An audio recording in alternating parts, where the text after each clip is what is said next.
Shahid Suhrawardy medical college and হাসপাতালে নিয়মনীতির তোয়াক্কা না করে মেডিকেল রিপ্রেজেন্টেটিভ বা ঔষধ কোম্পানির প্রতিনিধিরা যখন তখন অবস্থান করছেন হাসপাতালে এবং ঢুকে পড়ছেন ডাক্তারের চেম্বারে।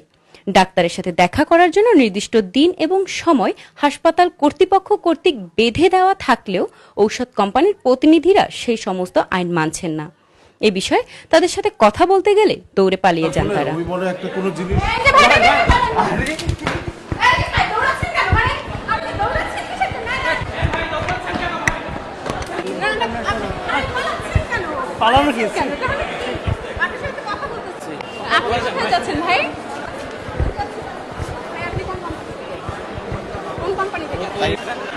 ভাইয়া একটু কথা বলবো আপনার সাথে।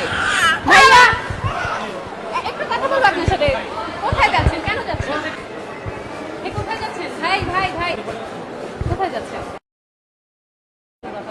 ভাই আপনারা কোথায় যাচ্ছেন? কোথায় যাচ্ছেন? কথা বলতে হবে। কোথায় যাচ্ছেন ভাই? একটু কথা বলেন।